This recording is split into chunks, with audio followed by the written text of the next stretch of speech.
I was really paying attention. Oh, it's Leo. We were just talking about. Did you get the doll? The doll?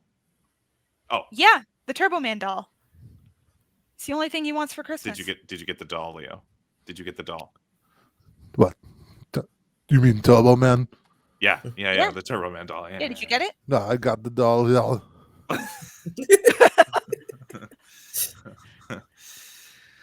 But I'm here to talk about my new hit movie, Jingle All the Way. Good. It's my favorite movie. It's the best movie. I think it's similar to Coming, like Coming with a Woman. It's so good. The movie's like Coming. Everyone's coming in the movie. We're all coming. Perfect. It's smoking stogies.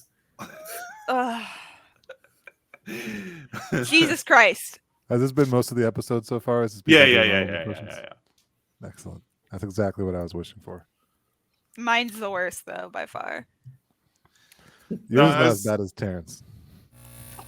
I need to hear Terrence now. Get Taryn right now and make her do her Arnold impression. Don't make her do that. Do it. She's asleep. I'll tell you, it basically sounds like Kermit the Frog. She's just like, hey, did you get that Turbo Man doll? Fuzzy.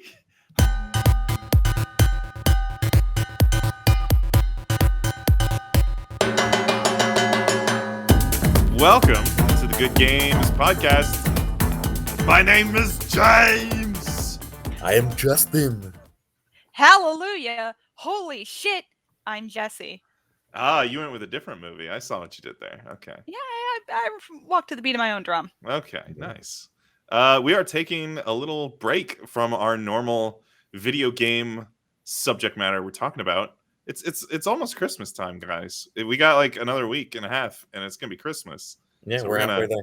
We're talking about our favorite Christmas movies, specifically Jingle All the Way.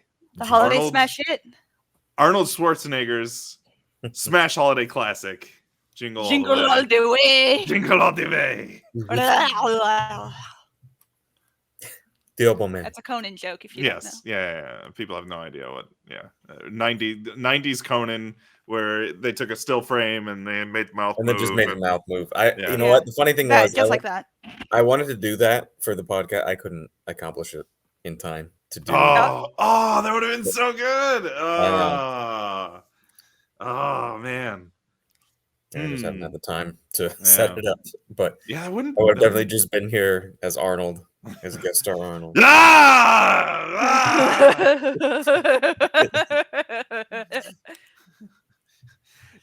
Arnold, your scar's falling off. The guy impersonating Arnold didn't even sound like Arnold. Oh yeah, no, it was just like someone who doesn't know how to impersonate Arnold. Yeah, it's me, Arnold. Yeah. I think the guy just enjoyed seeing his mouth on Arnold's face more than anything. Yeah. Nobody has any idea what the fuck we're talking about. Go look it up. Conan O'Brien. Go look it up. Look it up. Google. We'll have to put that in the link. Links. Yes. Anyway, Jingle All the Way is a movie that Arnold Schwarzenegger was in the 90s. Jess, you and I just watched this a couple days ago, and it's still good, still stupid. It holds up so well. Yeah. It's so stupid, but again, I think the thing that shocks me every single time is how fucking good Arnold is in it. Like how his comedic timing is unbelievable. Like it's I mean, like there's a lot about that movie that is really good. Yeah. I mean, he's not like winning an Oscar or anything, but like it's the perfect role for him. No, like it's so funny because, a lot of people, when they think of Arnold as an actor, they always think of things like The Terminator and him playing like this, stoic, tough, squinty-eyed guy. Yeah. When some of my favorite work he's ever done, and this is a prime example of that, is his like comedy films, like Twins. It's just I was telling James this, there's something about the way that Arnold reacts to things that you can't teach. But that's just part of who he is. You he, know, like he has good screen presence. yeah, he has good screen presence, and sometimes I think he doesn't always get the jokes himself, and that makes it even better. Or like he will overreact to things and think that that's just the like base level. You know what I Yeah, mean? Like yeah. it's like one of the best scenes in the film is when he's realizing that that he needs to. Should we tell Huh? what the premise is? So it's a Yeah, I very guess simple we premise. should, huh? Jingle All the Way is Ugh. it is it's a film starring Arnold Schwarzenegger, and basically the premise of the movie is you know how like in the 90s there was like these big toy fad craze, like Tickle Me Elmo comes to mind. The premise is there's a big toy craze. PS5. Yeah. Well, yeah. That's what's going on right now. PlayStation 5. Christmas sucks is basically the. I feel like that started in the 90s. Like what was before? There's nothing. I didn't know that it wasn't that it was. I really feel like it came to a head in the 90s. Like you could tell, like it was getting real bad. Yeah, but I feel like it's the something 90s that's had like always the really been. big like hype things. It was like you had like the Furbies, age, and you had like yeah. all the like GI Joes, and you had it's like the age of like the very beginning of like big corporate marketing advertising, Ninja Turtles, like targeted, especially with things holiday. like Power Rangers, GI Joe, and stuff like that. Like, and that's really exactly like cartoons designed to sell toys. I think is the other thing that it So the premise is there's a fictional cartoon. Well, actually, it's basically Power Rangers, right? It's like Power Rangers mixed with like He-Man mixed with like it's like superheroes. Anyway, the premise, I was like, oh, it's a simple premise. It's one sentence, and then I've gone on for anyway. The premise is there's a fad toy that Arnold Schwarzenegger that is like every kid needs to get it. It's the hottest and, like, toy, hottest he's toy like, of the season. He's a real shitty dad because he like missed his kid's karate practice, and he's like never there for and his he does kid. sales, and he stays in work past too long. He's a workaholic who's forgotten about his family, and he forgot to get the Turbo Man doll for his son. Man. Yeah. By the way, did you get that doll? Oh yeah. And the premise is like, oh, I'm gonna make up for being a shitty father in one stroke by getting this very fad toy called Turbo Man and give it to my kid, and that'll make me a good dad. Except they're all sold out, and it's like the day before Christmas. So he competes with Sinbad. By the way, Sinbad is fucking awful in this movie.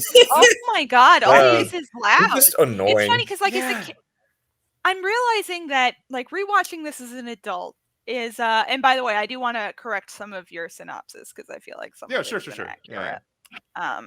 So here we have Jingle All the Way, and it is he's a shitty dad. That is very much true.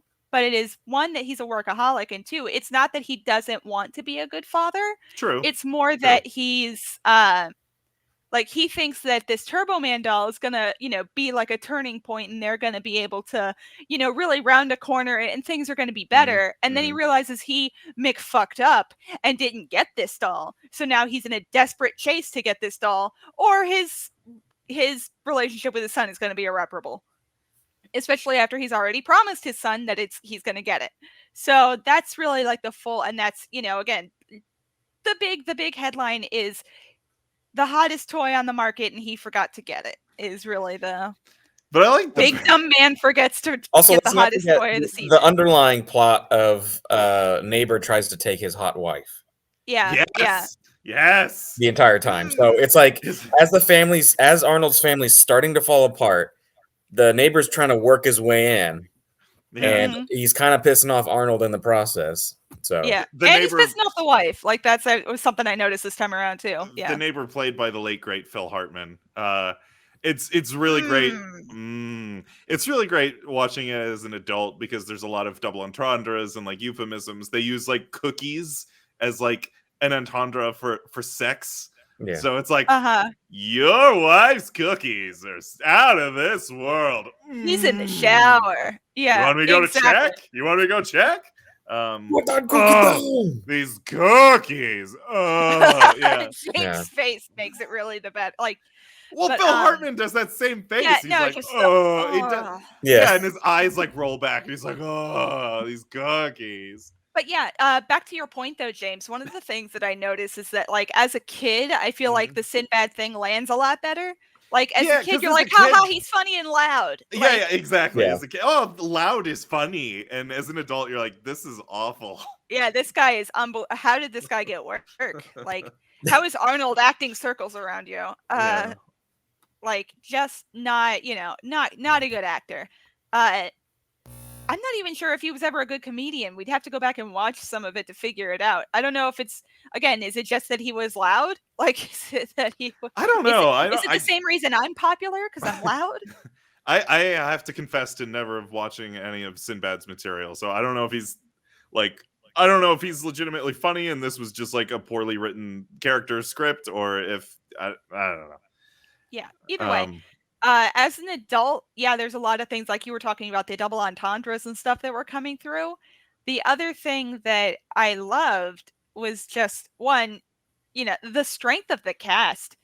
Like Sinbad was the weakest player on that cast. Literally Sinbad, everyone else. Yeah. Also, Anakin Skywalker is not good. He's not Jake good. Lloyd. He's not Jake good. Lloyd. He knows my name. Yeah. Accessories sold separately, batteries not included. Oh yeah, just like, I don't know. He's just very wooden. He didn't even sell the being a sad kid part. He didn't. Yeah, he didn't even sell being a child. Like, he hardly sold that. I mean, he's a kid, but like, I really screwed up, huh? I think Jesus, you do that well.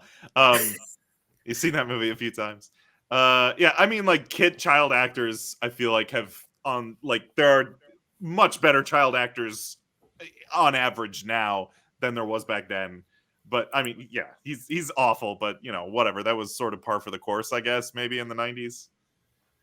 Yeah, no, it's unbelievable how, like, some of it is just like they kind of just looked at this kid and went, yeah, whatever, go read your lines, just read them and don't act. Yeah. If anything, I feel like Jingle All the Way is like a quiet case for why it's not entirely Lucas's fault that Anakin was so shitty in the first movie. Right. Yippee! That's why he turned in the end. He never got his Doberman ball. Yeah. Here's to you, Dad. But yeah, you're right. The rest of the cast is good. Phil Hartman's great. Even his wife is good. Arnold is good.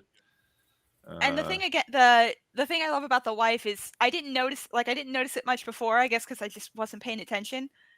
Usually when we watch this movie, it's Christmas morning, and I'm kind of just tired, lazy. There was an entire the entire middle of the movie, the last couple Christmases, I must have just zoned out. Like the entire Santa factory when he's in there. Yeah, Santa factory. One of the best scenes in the film too. Apparently, I just got up to take a shit during the last couple years because I was just like, what the fuck is this? I don't remember any of this. Yeah, and he pretends to be a cop by grabbing a toy badge. And... Yeah. Yeah, it's amazing. And then you get the radio thing. What's the name of the guy? The guy that's the guy that's the Santa, the brother of the guy who's a lot funnier than him. Oh, Jim Belushi. Jim Belushi. I almost called him Jim Buscemi, just so that everyone knows. Right, yeah. That's where my brain went. Steve's brother, yeah. Steve's less funny brother. Less funny, more uglier brother. Oof. But no, that and The Big Show were both in that scene. And again, Jim Belushi didn't have to show up for all he had to do was show up and get his paycheck, and he really fucking sold this character. Like, just really, was funny as hell. And James doesn't remember that scene at all, or the radio scene. Well, when they go to the radio station, I forgot that Colonel Mustard is in this movie. Colonel Mustard from the movie Clue plays like a radio DJ. Oh, that's right. Yeah. I was just like, oh, what the hell? It's and he delivers. There's one line I can't remember. I wish I could remember which line it was. Well, there's Martin Mull is the name of him. There's one line in Jingle All the Way where he delivers it exactly like his character from Clue. Like, I can't remember the line, but like the delivery is exactly like this. So like. Yeah. There is no Turbo Man doll in this studio. I think that's the line. Yeah. And it's exactly like the line he delivered. Like, we can't take any more scares. Like, delivers that exactly the same way. Yeah. Anyway, Colonel Mustard, good. But yeah. Yeah, because and then after that's the entire scene with the fake bomb. I feel like That there's a ends up couple being a real jokes. bomb. There's jokes. Like, I'm sorry, that's a weak scene with the bomb. Yeah, Like, it that is. just It was is. completely Because unnecessary. they let Sinbad try to carry it, and he can't But carry also, a it was just fucking like a joke in a weird bucket. visual gag because like the punchline is just like it was like a cartoon punchline. Yeah, like- it was a weird it was like like a- Looney happy. Tunes. Yeah, it was exactly a Looney Tunes punchline because the bomb blows up and then it's like the guy's hair is all sticking up and there's smoke and it's just like Well, instead of there actually being guts and yeah. I feel like no. there's jokes that was one of the scenes, that like as a kid they're like, yeah, here, this is for the kid. Yeah. Like that's maybe that's for the But he was- kids, but I feel like you couldn't even do that joke today where it's like, I don't know. Is it a bomb? I have a Is it- bomb. Yeah. I feel like you can't do the it. the movie would have to have that premise of being cartoony and jokey. Yeah. But like, I mean, there is some seriousness, a bit of seriousness in reality to the movie itself, even though it is a comedy. But I felt like they took the comedy and kind of, they kind of played it too much with that weird little explodey box, like with him like pretending it was an explosion. Then actually, I'm sorry, are you trying to ask for realism in a movie where Arnold Schwarzenegger puts on a working fucking jetpack and flies around the city? I mean, Did we all forget the end of that film? There are definitely two moments in the movie where reality is just kind of bent into cartoon logic. And one is the bomb, two is Arnold flying around with a jetpack. Yeah, but that's so crushing perfect. That's his a head perfect into way. a wall. Yeah, that's a perfect. That was a perfect fine. way to bring an end to this movie. Yeah. Like, all right, I watched these people fight over fucking finding a Turbo Man doll. Now I just want something ridiculous, and that's what that ends up being. Yeah. But to be honest, though, real quick, to be honest, Sinbad playing the villain was better than him playing the mailman character. Yeah. Yeah, completely.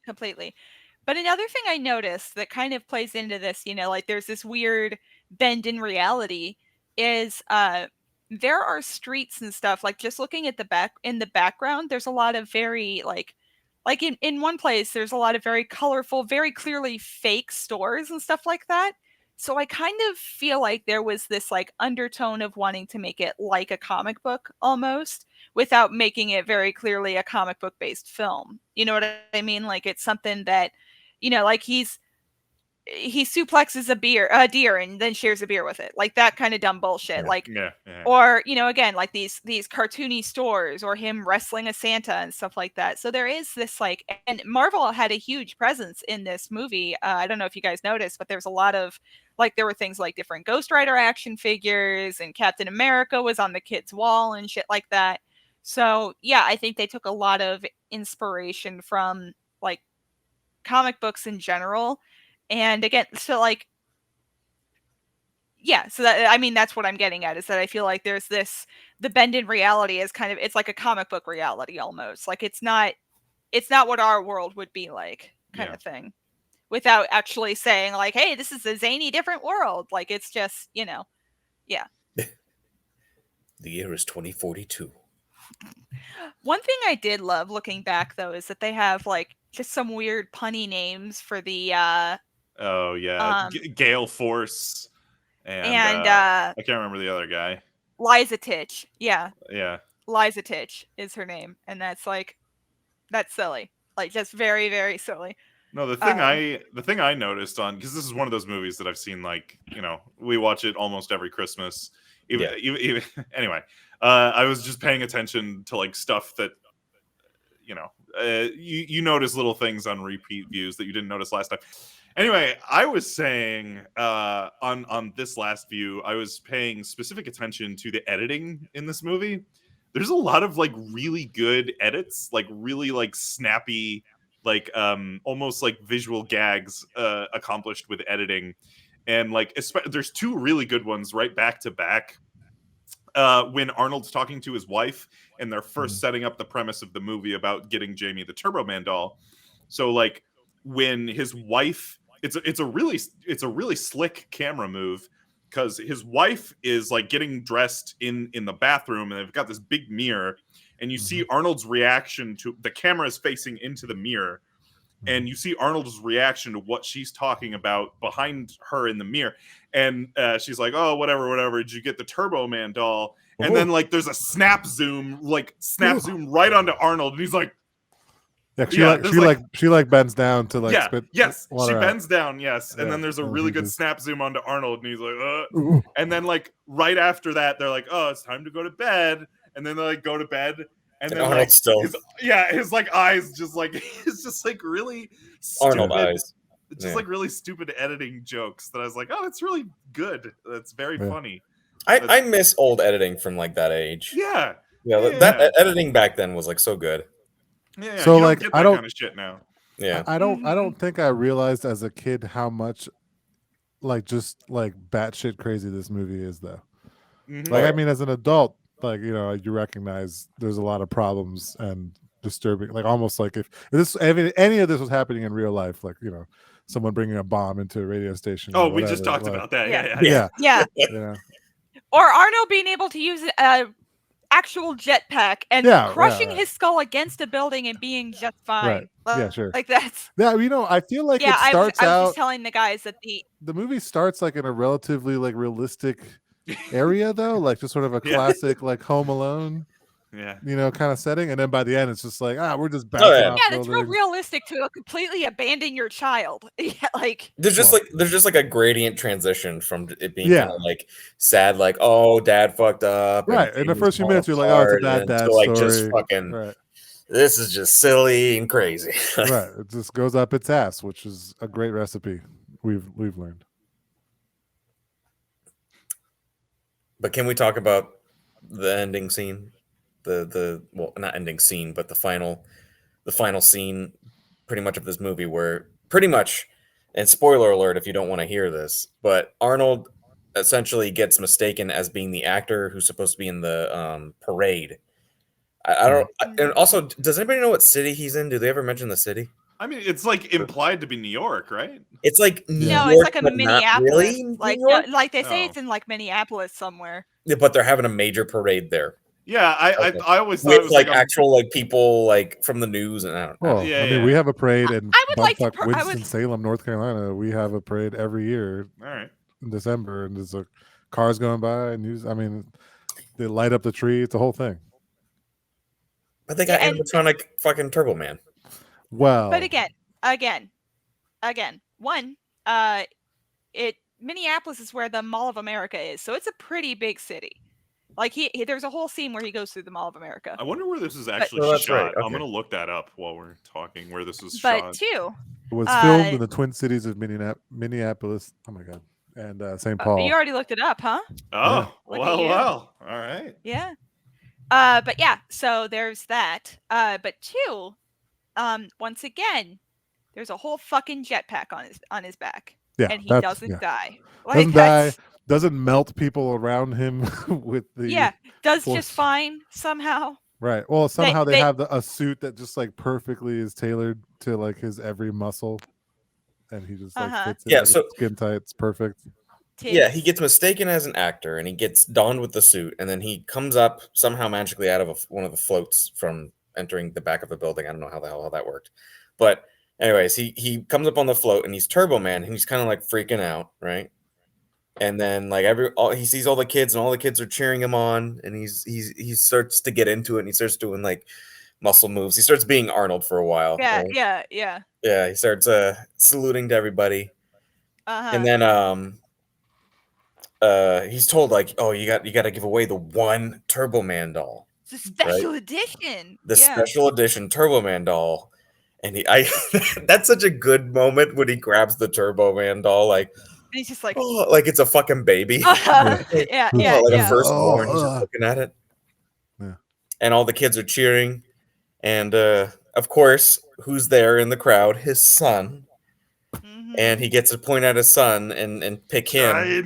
Jamie! Like, he knows my name. Here's the other thing. And James pointed out to me while we were watching the movie. How the fuck did they hear his voice? And I know they're like, oh yeah, there's a voice changer. It did not change his voice that much. Yeah, he's like talking like, and then his wife's how many Howard? Like, how did it take you so long to... That's a classic trope. How many Austrian guys do you know that have a voice like that? Exactly. And on top, also, the other thing I don't think I ever caught before, but now I absolutely know, is that she made Howard keep that suit, by the way. Like, it was turbo time in the bedroom like every other day. Oh, yeah. Absolutely. He jetpacked right into there. Yeah. Yeah.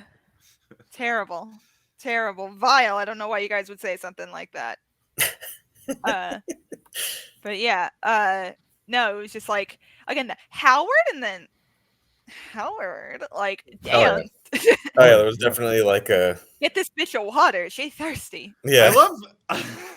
By the way, I love that. Like the premise of the movie is like, he's a workaholic. He's too busy to spend time with his kids, so he's gonna make up with. But like he keeps like failing forward into like, oops, he accidentally became Turbo Man, and like, oops, here's the perfect get. He doesn't learn anything. Like there's no lesson to this. It's just like there's no lessons learned. He's still the same guy. He didn't grow as a person. He's like, you love me, right? I got you the Turbo Man doll. Because like the I whole didn't thing. get you the Turbo Man doll, but it's okay, Jamie. I am Turbo Man. There's the scene right before that when he's like drinking. Again.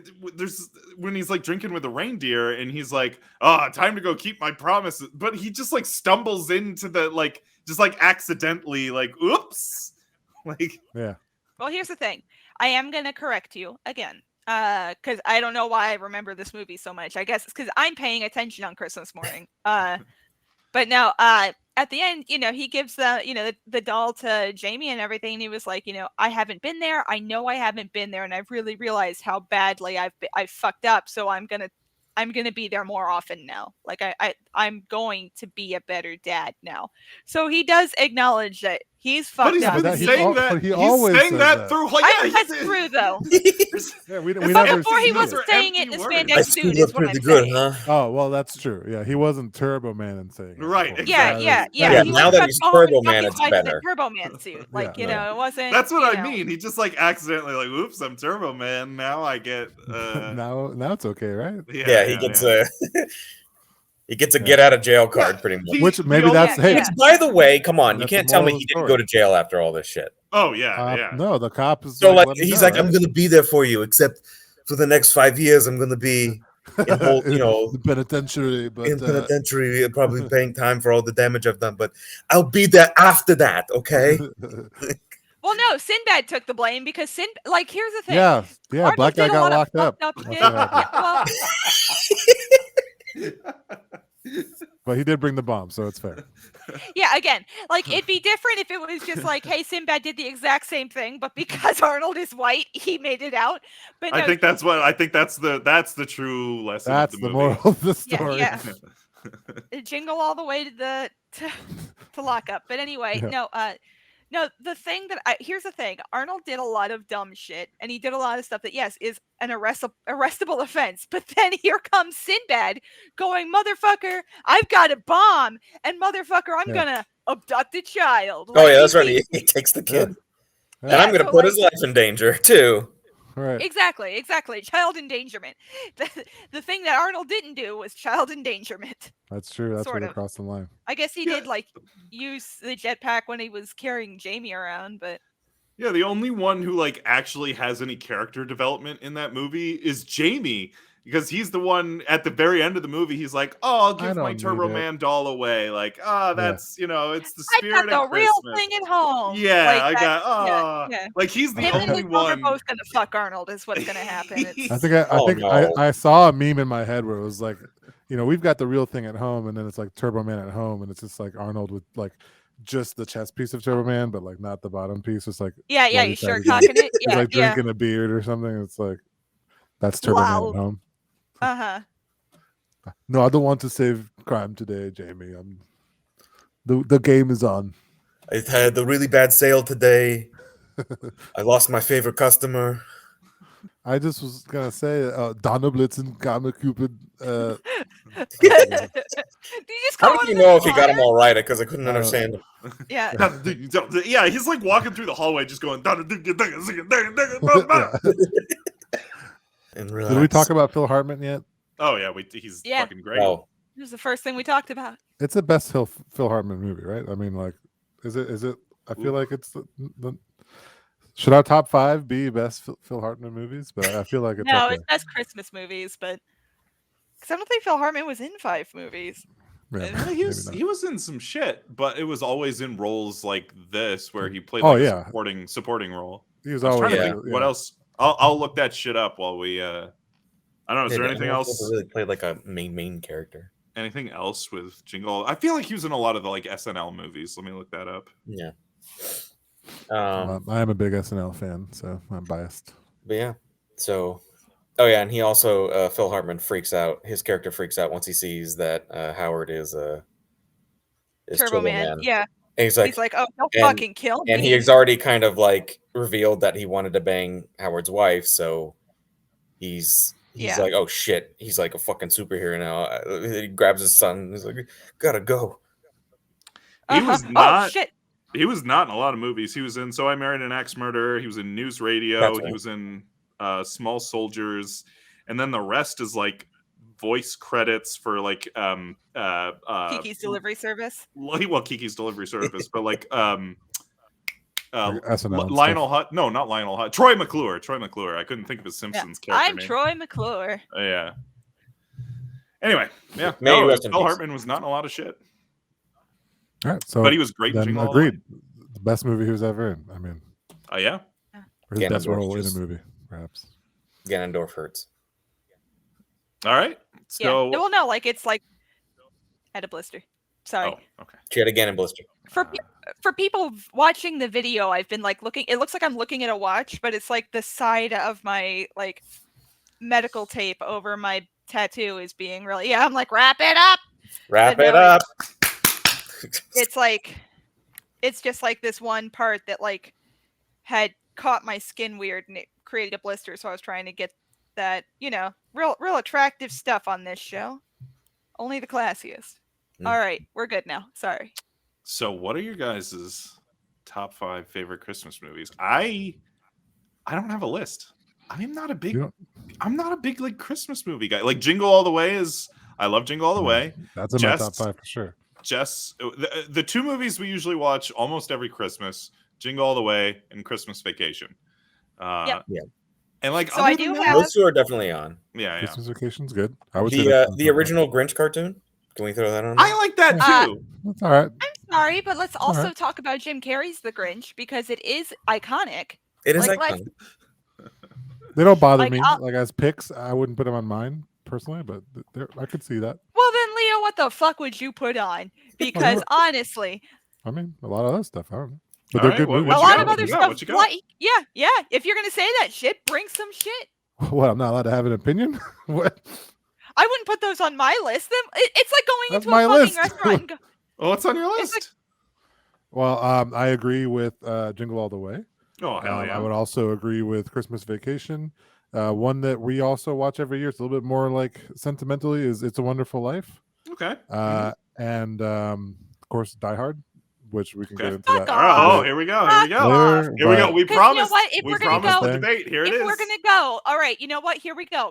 If we're gonna go by, it happens during Christmas, so that both of the fucking Ghostbusters movies happen during Christmas. Are those Christmas films?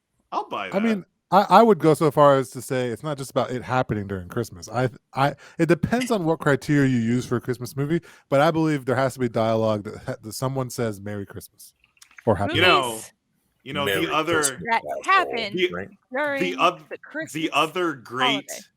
the other great Arnold movie that takes place during Christmas. Actually, I can't remember if it's explicitly Christmas or not, but Batman and Robin. Oh yeah, I was gonna say. So there's at least one or 2 Batman movies. Batman and Robin. I can't remember because like a lot of the Batman Returns is the other one because it's that's the one with the penguin. Here's my thing: if you want to call those movies any movie a Christmas movie, the criteria is does someone say "Merry Christmas"? Does it take place around the holidays? And that's it. And then, like, if you want to call those Christmas movies, Edward Scissorhands. Are they the best Christmas movies? That's our, that's the. Well, here we go. But a Christmas movie, sure, yeah. I mean, let me ask you this: why not? Why not have these things called Christmas movies? Let me ask you that. What is the criteria that It's the same bullshit of oh God, it's such a fucking base ass, like, oh well, it's technically still you're still drinking something if you're drinking beer. Like it's such a base. I can't believe we've done so many episodes. I've learned that genres are nothing. If there's one thing I've learned doing this podcast is that genres are nothing. Because I'm like, let's do top 5 RPGs, and then you're like, oh, but like fucking everything has these kind of RPGs. Yeah, right. Yeah, like everything's role playing. Role playing when you play a video game. What's even? All right, can I name a few of my personal? Okay, favorites? yes, please. Okay, so yeah, we obviously got Jingle All the Way. Yes. I did mention that we had the classic cartoon of How the Grinch Stole Christmas. Mm-hmm. Another one I liked was Scrooged. Okay, that one's not bad. That's a good one. I don't even like Bill Murray, and I like that. Yeah, it's a good play on this story. Christmas story. Yeah. I like Deck the Halls because I feel like I'm that kind of guy who gets all crazy with their house, and it's Danny DeVito. Come on. I don't think I've seen Deck I was the like, Halls. I don't think I've seen that one. Yeah. Yeah, it's a young Danny DeVito. I mean, but other than that, I can't really think of any others. Like, I'm just looking at the list, just trying to get some memories. And a lot of them are technicalities, right? Like, a lot of them are like, oh, Batman Returns. No, Batman Returns isn't a Christmas movie. No, I mean, arguably, you could. I mean, just to throw some out there, so maybe you guys can think of a top 5. There's Nightmare. I got plenty. There's Nightmare Before Christmas, obviously. Mm-hmm. Charlie Brown Christmas. That's a good one. Gremlins. Don't count that. Okay. I was like, that's probably gonna fall out of your reasoning there. I fucking love Gremlins, and I don't count it. Okay. Here's a good. Hold on. I feel like historically on this podcast, if someone has an opinion on why something fits a mold, we're pretty inclusive about it, and we're like, well, yeah, that's what it means to you. I mean, if you think Gremlins is a Christmas movie, Raymond, then I think that you should be able to put it on your when I think Christmas, well, you get my point. I was just mentioning it because it was on the list. Like Gremlins, I don't know. He's listing things. It'd be different if just I'd yell at Justin just as hard if he was like, Gremlins is a Christmas movie. I'd be like, the fuck it is. But here's a good borderline one to like say, is it a Christmas movie or is it technically not? Because it takes place during Christmas and has kind of a Christmas theme, but isn't really Christmas themed. Home Alone. All right, what is it? Both that one's a tough one. Wow. Because that's the borderline, right? There's a lot of Christmas going on. I'm leaning towards yes on that one. Like, that's tough because in my heart of hearts, that's a Christmas movie, but like it doesn't fit Jess's definition. I searched Christmas movies on Netflix, and Home Alone came up. Yep. Well, also, I feel like networks play that all the time during Thanksgiving and Christmas, so that's like always on. If it's not a Christmas movie, it's definitely like a holiday period piece. Right. But that then broadens our category even more, because another thing that is for some reason just ubiquitous with Christmas is Harry Potter. Which, I mean, like they like, and I don't count that as a Christmas movie at all, but ABC, remember, used to do the marathons where they would just play fucking every Harry Potter film like 6 or 7 times a day. Like, so it's kind of like, at what point does it become this is a Christmas movie because it's a Christmas movie, or is it this is a Christmas movie because it was released around or is played a lot during Christmas? I mean, I would argue that like, even if the Christmas things aren't the core part of a Christmas movie, at least it's part of the formula for a Christmas movie. And Harry Potter has very little. You could argue that the Home Alone movies have a lot of Christmas presence. There's a lot of Christmas. Yeah. There's a lot of, especially like, Home Alone 2. Setting. Home Alone 2 has Home Alone 2 puts more emphasizes on it. Yeah. Yeah. So I would say Home Alone 1, I wouldn't count as a Christmas movie. Only like, yes, it's a holiday movie. I think there's a difference. So a Christmas movie and a holiday setting movie, I think, are the 2 buckets we can have. Die Hard, holiday setting. Home Alone 1, holiday setting. Home Alone 2, Christmas movie. The Grinch, Christmas movie. Christmas Vacation, even though that takes place over, both Thanksgiving and Christmas movie.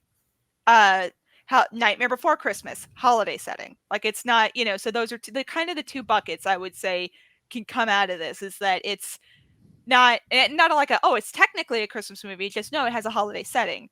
Like another one is fucking Trading Places. Trading Places is another one where it's, you know, there's a shitload of Christmas stuff in it. It's Dan Aykroyd and what's his name? Fuck,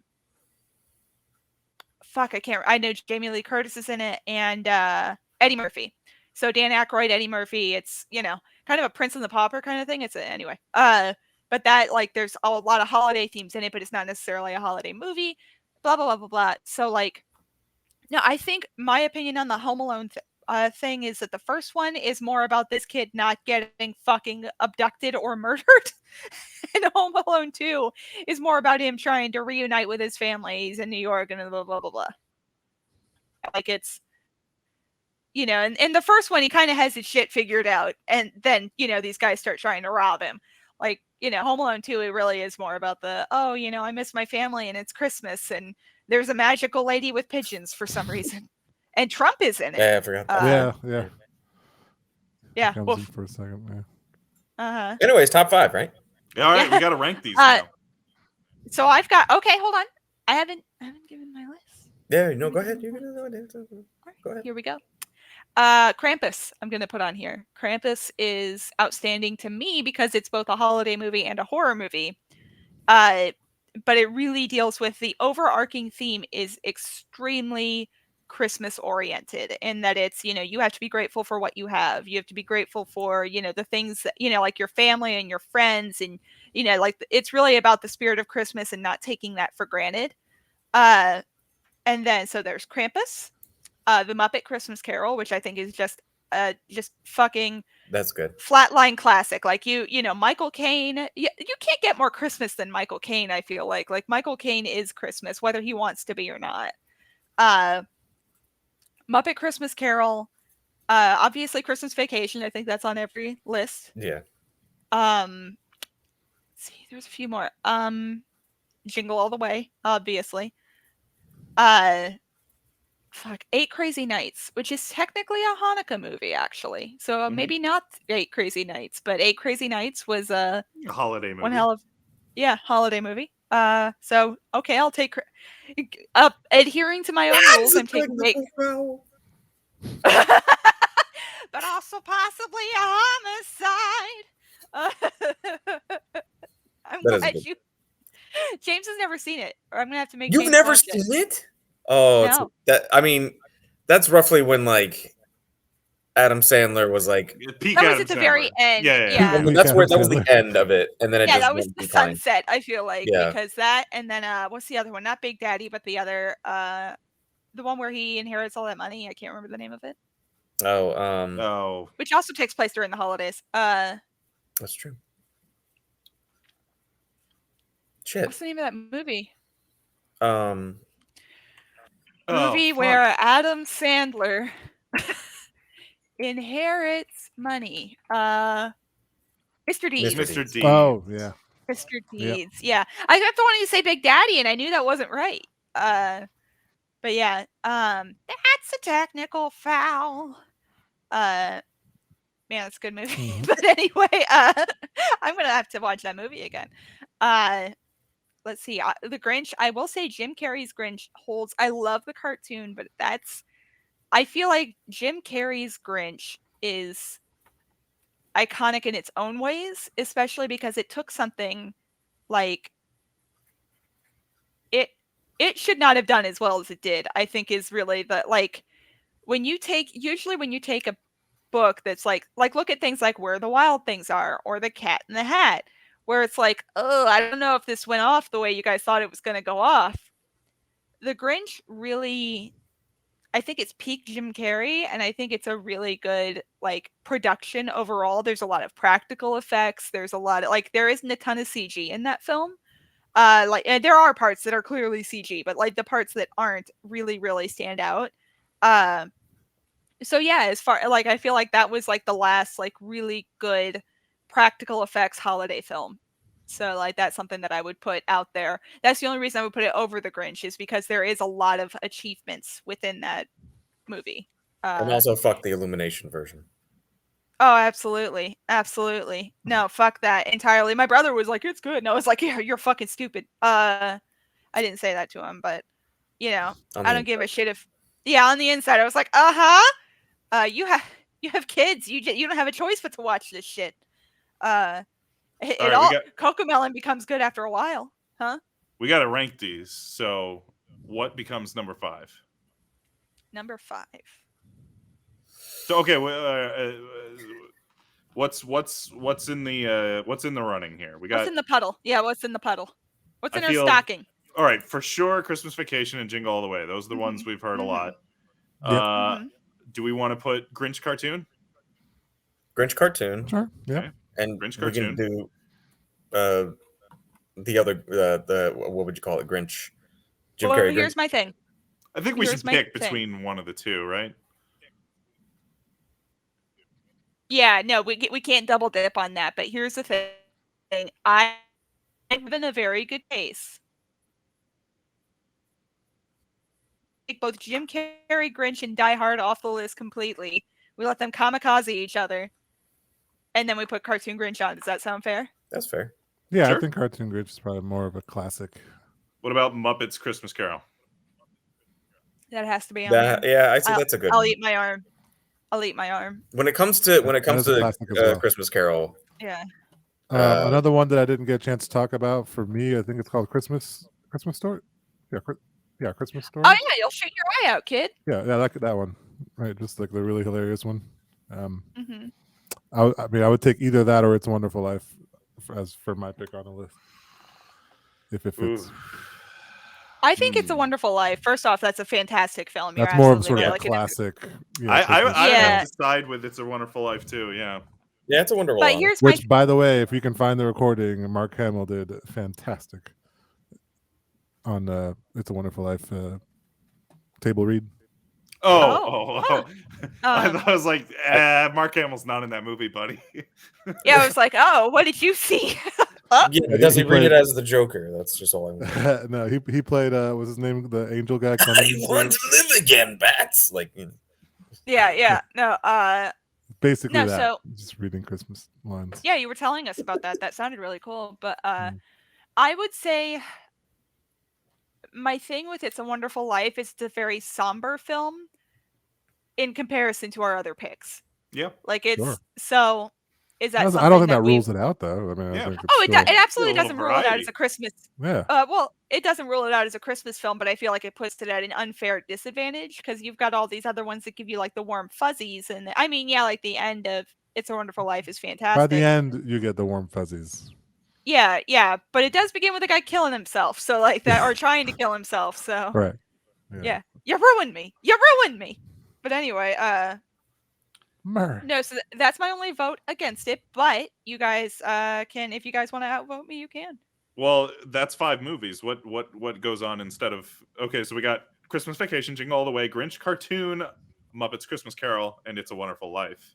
I mean, What that sounds like is the there- top 5 Christmas movies. To me. Right? I mean, is there anything Yeah, that I'm needs under with to? Can you get any better than that? I don't Is there know. anything No, that I needs don't to? really think you can. All right, so now we just got to order them. All Okay, right. so okay. So Number Wonderful 5. Life at number 5. Yeah. That's fine, since it is the odd one out. Yeah. Yeah, it's the only one that starts with a suicide. But man, no, that movie's so heavy. Like it's, I love Yeah, that it movie, but is. it is. It's heavy as hell. Yeah. Number 4. Number 4. I don't know. Is it Muppets or Jingle? I don't know. I would put Grinch actually. Okay. Yeah, I would put Jingle. Well, here's the Mhm. thing. I only put Grinch lower on the list because it's short. Like Oh, see, I like the it Grinch because it's short. cartoon is Yeah, it's the like Grinch. get the point across, get it done, and get out. Yeah. Like, Yeah. Kind of like how we try to get Christmas Eve done at our house. We're just like, all right, get your presents and get the fuck out, please. Yeah, I feel like the 4 of us love Jingle All the Way, and maybe that's enough to carry it to the top. But I feel like most people are gonna be like, "Fucking Jingle All the Way." True. Yeah. Okay. So I guess we Hey, can but put they it come here to lower. listen to the Good Games podcast. Goddamn right. Opinions. Goddamn right. All right. They So come here to listen to me yell about Die Hard for 15 minutes. I really went off. So Grinch, Jingle, or Muppets for number 4. Muppets. Jingle. No, I would put Muppets up higher only because it does have Michael Caine. It has Michael Caine and that kind of and like there's like just thinking about Muppets Christmas Carol, you can remember parts of the songs even if you don't like know all of it, like things like "We're Marnie and Marnie." Yeah, like there's a lot of parts of that you can that I think are extremely memorable, which makes it a little higher than 4. All right. That's fair. So Grinch or Jingle? Jingle? Jingle. Okay. Number 3, Grinch. Christmas Vacation, Muppets Christmas Carol. All right, now this is where I would probably put the Muppets, like at a solid middle ground. Like it's. Yeah, I'd say Muppets. What do you guys Muppets think? would be a good. I was between Muppets and Christmas Vacation, but I think Muppets is fine. Me too. Me too. Number 2, is it Christmas Vacation or The Grinch? I think Christmas Vacation a little more. Oh, but between Christmas Vacation and The Grinch? Mm-hmm. I would say. What's our number 1, guys? Like that's hard because personally for me it'd be Christmas Vacation, but like I also just love Chevy Chase, which this says nothing good about me. So like Chevy Chase is to me like a legend, so I don't mind that being number 1. And it is a fantastic film. It's also the most like I don't want to say commercialized, but like you can still get Christmas Vacation merch, and it's for a reason. You know, like I saw one of the Hallmark ornaments this year is the cat in the box, like where it's just like you just see like the cat's claw like coming out of the paw coming out of the present box, and I looked at it and immediately went, she wrapped the damn cat again, like just and that movie is so very quotable. Very Yeah. I was going to say, people quote it to this day, like all the time. Very quotable. Exactly. I just love me some Chuck Jones, though. That's my thing. I love Chuck Jones cartoons. Yeah. Chuck Jones is the eyelashes in Chuck Jones. Yeah, it's like something with the eyes and the way he animates. I don't know. It's just so good to watch that.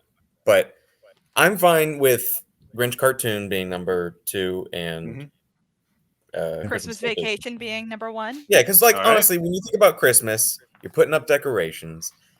The one thing comes to mind is like, can I Clark Griswold my house? Yeah. Joy, which I pretty much did. That's like a phrase right there. Yeah.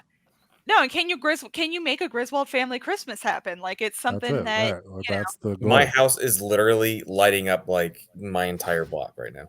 That's beautiful. That's fantastic. That's beautiful. We need pictures of that to add to the description and stuff. Like we need to be able to. We need to post that on Twitter. Yeah. I'll take a picture. Cool. All right. So your top 5 Good Games podcast, holiday movies, Christmas movies. I guess these are all Christmas movies. Number 5, It's a Wonderful Life. Number 4, Jingle All the Way, smash holiday classic. Number 3, A Muppet's Christmas Carol. Number 2, How the Grinch Stole Christmas, the cartoon. And number 1, National Lampoon's Christmas Vacation. There you go. This is some good. I can agree with that. This is some good fucking Christmas movies. And I would have, if we'd used the live action Grinch, I would have put it in the same spot too. So like the Grinch cartoon and the Grinch live action. They can share it. I would say they can officially share it. Number 2 is Grinch. The Grinch. The Grinch. Yeah. The Grinch. Except Illumination. Minus Illumination. But not the Illumination one. Yeah. Fuck that one. If Benedict Cumberbatch was in it, I don't want it. But yeah. All right. Which is untrue of basically anything else. But yeah. What you guys want to endorse? What do you want to endorse? I want to endorse. I want to get mine out of the way because I'm afraid my wife's going to steal it. Well, the podcast. That's what I want. Yeah. Hey. Merry Christmas. What's up? Merry Christmas. You can support this podcast by clicking subscribe or the like button or 5 stars or send us an email at goodgamescast@gmail.com. Or leave a comment with your favorite Christmas movies. Explain why Die Hard is or is not a Christmas movie. I will angry react every single one of them. She probably will. So guaranteed. I will be on the internet arguing with you all day. She's just going to be sitting on the comments section, just like ready to go. So why just lose her job, Die Hard?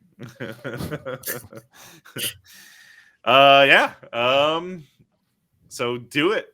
do those things. Like and Make 5 it a stars. gift. Subscribe and comment. That helps our podcast. It helps all of the various algorithms surface our podcast so that we get more listeners.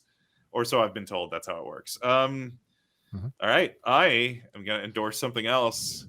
I'm going to endorse a Netflix television series that is based on a video game that I don't give you've never played. That I've never played, and I probably never will play, and I don't give a fucking shit about. It is League of Legends Arcane. It's really good. It's like It's so good. I've heard it's really good. I haven't got a chance to see it yet. It's really good. Vi and is one of my favorite characters in League of Like, Legends. fuck. yeah, she's I would say I think it's fair to say that the story kind of centralizes on Vi, that character. It seems that way from the trailer. Yeah. Yeah, it's first of all, it's like stunningly animated. Like, I don't even understand how it's animated. Like it Riot looks, Games is notorious for just like really good animation. yeah, it team. looks I stunning. But Like, even Riot standard, like this is fucking, like this is unbelievable. No, like there are moments where I look at it and I'm like, this looks hand painted. Like it's yeah, you like know, every everything single about it frame, is, every single frame looks gorgeous. looks like an it's- illustration. I told James yeah. that they look like the League of Legends illustrations, like every single frame. Right. Yeah, come for the animation and stay for the character development. No, it does such a good job with me. I never played League of Legends. I probably never will. I don't know. If I play, it'll probably be for this podcast. We always talked about it. We have talked about Oh, it, so Jesus. maybe. But yeah, no. Now's I your don't chance to play as Vi and Jinx. Like this is it. You Oh. could be them. Well, it does like such a good job at like bringing you into the world. You know, character building. Just like introducing you to all these things. It gets you really invested in these characters and this world. Yeah, Arcane is spectacular. Very good. I've heard it's really good. Yeah, I mean, you only need one. You only need like half of the first episode, and you're like, yeah, I'm in. Yeah, like, no, like that's how good it is because Yeah. I can usually tell if I like something based on how many episodes I watch in a row. Like when Leo recommended Midnight Mass to us, we watched almost all of that in like I 3 knew that was days. going to be a slam dunk for you. Yeah, I really got into that. Like I was like, hey, you want to watch Midnight Mass, and then you want to watch another episode? Let's keep watching it. Yeah. So yeah. But the so episode Leo- finishes and you're like, just keep playing. Yeah, just Yeah, exactly, one more. exactly. It's 3 in the morning. Yeah, It's yeah. 3 in the morning. It's a work night, but whatever. It just, you know what though? But also that proves that Leo and I do agree on things. I don't always yell at Leo. True. But Yeah, no, the Arcane. yeah, Good. Arcane, absolutely. For me, I actually wasn't going to endorse that. I was going to, yeah. I was going to endorse my tattoo artist. So it's a very local endorsement, but my tattoo artist who has done a lot of If you live in the Tampa Bay area. Yeah, he's done a lot. If you're watching, you can see like he's done everything on one of my arms and has started another. Yeah. He has 20 years of experience both as a tattoo artist and as an illustrationist. He's worked on everything from comic books to just, posters and advertisements and stuff like that. And the quality of his work really shows. Like you get a quality piece when you come to him. His shop is clean. His shop is really, really nice. Like it's just, and it's a shop of his own. So there's nobody else in there. There's no one, bothering you. Everything is, you can walk in, but he also does appointments. And if you have an appointment, there's nobody else in there hanging around or anything. It's just you and him. And he's a great conversationalist. He knows a little bit about everything. So yeah, that's Buckshot Art and Tattoos in Lutz, Florida. That's my endorsement. There you go. He probably does think Die Hard is a Christmas film, though, so I'm going to have to think about this. Just talk to him about that for the next I don't know, 8 hour session. Just have him start that conversation. Yeah. God. As an aside, so let me talk about why Die Hard. Oh Jesus! No, oh, damn it. As an aside, as just a pro tip from someone with a lot of tattoos now, 4 hours is a very fucking long session. If you do more than 4 hours, you're gonna get hurt. Don't do it. Yeah, I think mine Don't was do like it. 4 or 5 hours. It was, yeah, it's rough. Yeah, you regret. Yeah, it hurts. Like it's so funny because no matter where you are, no matter what part of your body it is, you're like, yeah, this will be fine. And then by the like 3rd hour, you're like, this isn't fine anymore. Yeah. I'm gonna die. Yep. But yeah, so that's just a side pro tip from me. It's a good tip. Moving on. As she says with my wife, I need to get a tattoo. Yeah. Yeah, you I need to mean, get. it's Yeah, not I mean, that. yours, It's not that. And also, that's more for like the really long ones. But you know, yeah, no, like mine you can has get a like smaller 7. one and- Mine has like 20 different colors in it, and like Yeah. and a shitload. If you're getting like the Zelda, like if you're getting the Master Shield or something, like it's not going to be fun, but it ain't going to be 4 hours. Like Right, hopefully. Yeah, also Depends on what depends you on the get. artist, how fast they are. I'm still on the cusp thinking about a few things. But anyways, I guess I'll go with mine. I am enjoying Yeah. an endorsement Leo made a while back. The Wheel of Time. Very good show. I'm loving it. Okay. Okay. I watched the first you- episode. It didn't hook you? Or did you just First one's okay. First Here's one's what a I little did. rushed. the first one? Here's the what I first did. one's a little rough. I watched the first episode of Wheel of Time. I watched the first episode of Arcane, and I was like, "Whoops, I'm going with Arcane." Yeah, we both got hooked real hard on Arcane, and I think the thing is again just that really speaks to the. It's so fucking good. I don't Yeah. give a shit about League of No, Legends. You could like you tell- couldn't. Tell me why I need to What? go back and keep watching Wheel of Time. It's a good It's show. definitely better on the other episodes. It gets Okay. a lot more Okay. interesting. I there's think a lot I think more, there's like- definitely some shows that hook you right away first episode. This is not one of those shows. But The there's first still- episode wasn't strong until like pretty Right. much the end of it. Oh, Right. I was falling asleep at the end. Yeah, Like, it, all it the was pretty combat boring. It was a pretty But, boring start, like, but yeah. I mean, granted, There's like all this combat, and you're like not even invested in the character. So like the big Yeah. fight at the end has Yeah, no that's- stake. There's no stakes in that fight, so you're just like, I don't care about any of Yeah. this. that is how the series starts. You know, just Okay. like it goes right into the action. But like the Yeah. character development starts really in 2 and 3, and then 4. yeah, is the character. Yeah, you start to really get really you start to ramps up. you start to know the Okay. characters a bit Okay, more. I'm as gonna we go back watch and I'm gonna go back and keep going with that. Yeah, they I'll say actually this put them in much. like peril and things, and then you actually Yeah. like feel for them. And you're If, like, if okay, they and the showrunners are really like focusing a lot on the staying true to the books. So if they stay as true to the books as possible, if you like character development, like there nothing compares Okay. in modern literature. Like it's, I mean, people literally grow up on this in this series and change. So it's pretty phenomenal. And the series is complete, right? Yeah, so you don't have to worry about I was TV gonna- writers finishing You it don't have for to worry you, about Game of or the Thrones. author. Yeah. Yeah, I was gonna say, Yeah, that I makes was it gonna better say than Game of Thrones then. Yeah, it's actually Time it's is- regarded amongst book fans as one of, like fantasy book fans in particular, as one of the best like endings for a fantasy series, because it's very hard to end very long fantasy series like that. And like, I mean, it doesn't please everybody, but everyone agrees it's like that's like a good ending, you know, like it's proper, I guess you'd Right, say. right. Yeah. So The other thing I would like to recommend is if you're working from home on a laptop, is sitting in a recliner. yeah, This is I was gonna ask you about that setup you've got today. Yeah. Well, the wife's doing stuff in the office, and I don't want to interrupt her with us arguing about whether Die Hard's a Christmas movie. But She's trying to do something very heartfelt and sentimental. I'm Yeah. over here going, "Fuck you!" Like, yeah, fuck Christmas and Die Hard. No, I love Christmas. Just fuck Die Hard. Fuck Bruce Willis. Anyhow. yeah. Anyway, yeah, it's nice to be able to just kick back, relax, and work. I mean, I don't know, makes having a toddler running around destroying things and shitting his pants a lot more tolerable. So you've achieved dad chair status, right? The dad chair, yeah. I really I want a dad chair. It's I'm not a not- lazy boy, but I mean, I want it. I want the lazy boy. I want the chair just in the middle of the room that my wife doesn't think makes sense with the decor. I want it all. I love that the reason you don't have it is because Taryn's like, no.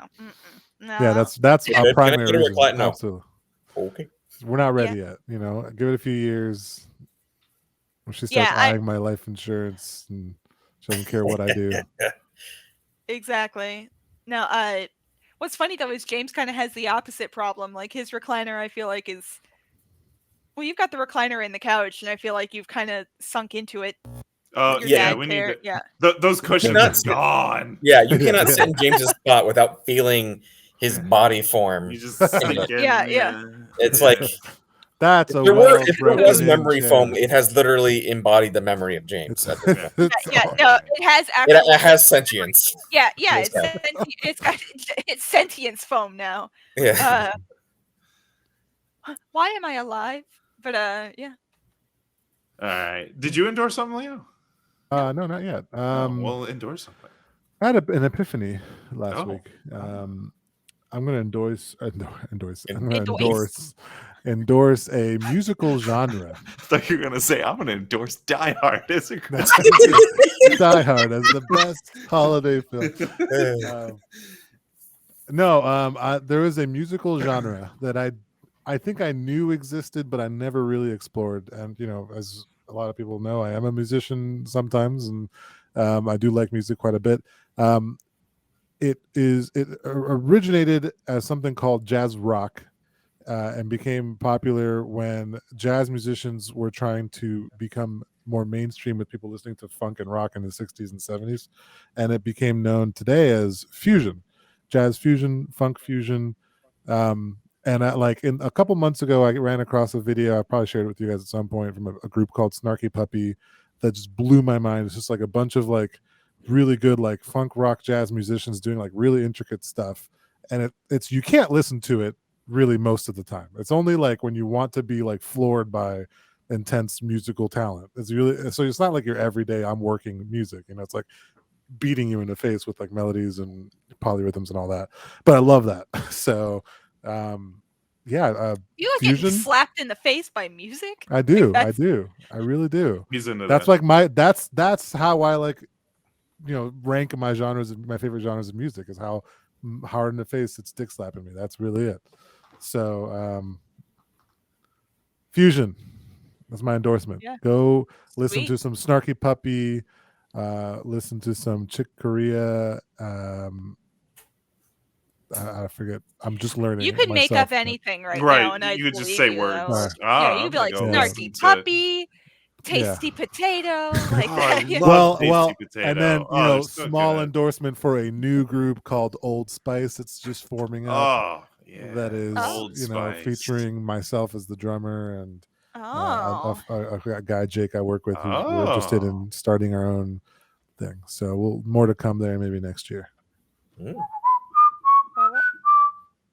Yeah. Old Spice about a black body. Black. That's all I think of when I think of Old Spice. Terry Crews, yeah. Terry Crews is Old Spice. I'm sorry. Yeah. That's what we want to do with our music. Just Terry Crews. Turn into Terry Crews.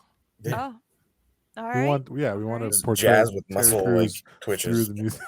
We want you to hear our track and think this sounds like Terry Crews. That's what it is. I would be down for that. I'm good with that. Our next episode is going to be if you don't give a shit about Christmas movies and you're looking forward to our normal video game discussion, I've got an episode for you. Our next episode is going to be our Game of the Year episode. It's our final episode of the year. We're going to be talking about the hit indie game Inscription and our top 5 games of the year. Very excited about that. I've got my list already. Actually, there's one more game I'm going to play in the coming weeks. There's one more game I want to play just to see if it's going to make my list. This is probably the weirdest year for a game. This is a weird year. Of all the years of the podcast. This is a weird year. This is our third one? Or four? This is like our third and a half one, yeah. We've how many Game of the Year episodes have we made? I think we've made this will be our 4th Game of the Year episode. Yeah, it's our 4th one. Wow. Yep. It's definitely a weird year. There wasn't a lot of big AAA releases. Yeah. So it's a little weird. It's not a big year for AAA video games. It was like a year for a lot of fillers. Yeah. You can tell. Hey, you can really tell the effects of COVID on the game industry this year. Yeah. I thought you were gonna say on the podcast. And on the podcast. Oh, yeah. We're just devastated by COVID. Yeah, I don't know. Anything else? Is that it? That's it. Well, I'm gonna go watch all those movies now. Go watch those movies. Have a safe, happy, fun Christmas. And we'll see you for Merry Christmas, everybody. Merry Christmas. Happy holidays. Happy Christmas. Even though it's past, happy Hanukkah. And we will see you for Happy our Game of the Year Hanukkah. episode. Happy Kwanzaa. Happy New Year. Happy Jesus. Happy Joy. Santa Die Hard Day or whatever. Yeah. Happy Santa Die Hard coming is on a a Christmas new movie TV day. There you go. Oh my god. There All you right. Oh my god. Happy get the fuck out of here. For the right. Good Games Happy, Podcast, I'm happy to James. leave. Happy to end this podcast. Happy to I'm go the Leo. fuck to bed. See Oh, ya. that's Justin. That's Jess. Goodbye. We're out of here. Yeah. Goodbye. See ya. Bye.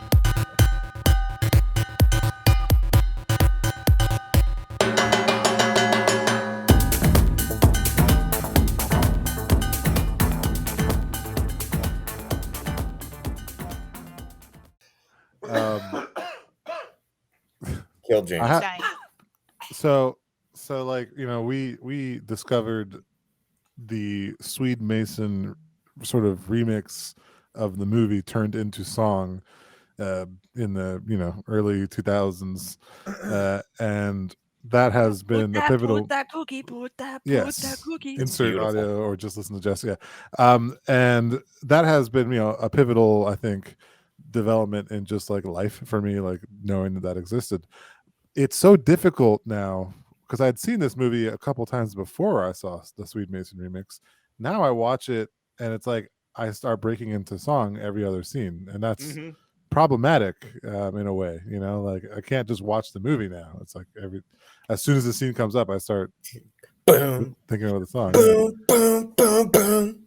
Just You're As what? they're doing the entire scene. You're what? You're what? Timeless, by the way, a timeless track. Like Yeah. still Yeah, fantastic. if Swede you have not Mason- heard the Swede Mason, Swede Mason's Like got some remix. bangers. So Swede Mason is a Endorsement.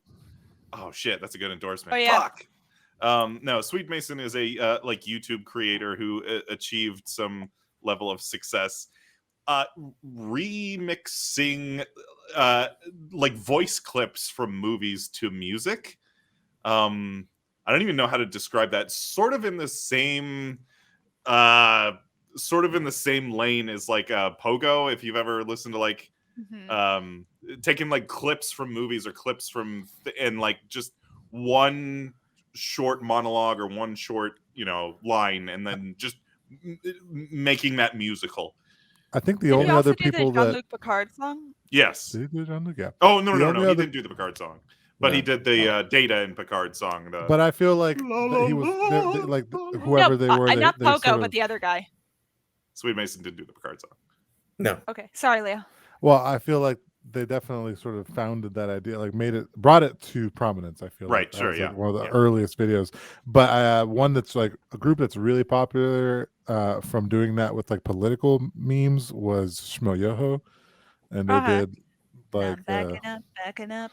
yeah. Because they founded the whole like auto tune the news thing, right? Yeah, right. Yeah, they're that group. Oh, okay. Those guys. So similar to that, but just like random movie references. But he throws it on a drum and bass, Yeah, like, it's more of a drum and bass song, feel, which yeah. makes it like real intense. Yeah. And he recently, like I think it was a year or two ago, he came out with Kindergarten Cop. Yes. Oh, Oh. yeah. Back to the Like- carpet. Back to the carpet. Bring the Back to the carpet. bring it back to the carpet, back to the carpet. Just like the ding Yeah. ding ding ding ding ding ding ding ding on the fucking school bell. Excellent. Oh lordy! Yeah, it's good. It's good. I think my Well, favorite now we know track. what we're endorsing. My all-time favorite track from Swede Mason though is his was it? It's like Top Chef or what show is that? Oh, Oh, the car one? Anyway, the track is called The Buttery Biscuit Bass. But Oh yeah. Oh, I okay. don't know Yeah, what I know. there's like a British cooking Some show. British show. Yeah. There's yeah. a British cooking show, and he just takes clips of these two hosts just like describing delicious food. They're like, just like, Love but the like, bass, buttery biscuit bass. yeah. I have a so good. TikTok of James singing that song. It's very Yes. good. Yeah, He's yeah. very drunk and he knows all the words. I know Buttery Biscuit Bass by heart. Anyway, we've gotten way off topic. Sorry to interrupt. Sharing a beer with a deer wasn't enough. Like, The video for this is going to be amazing just because of how that turned out a second ago.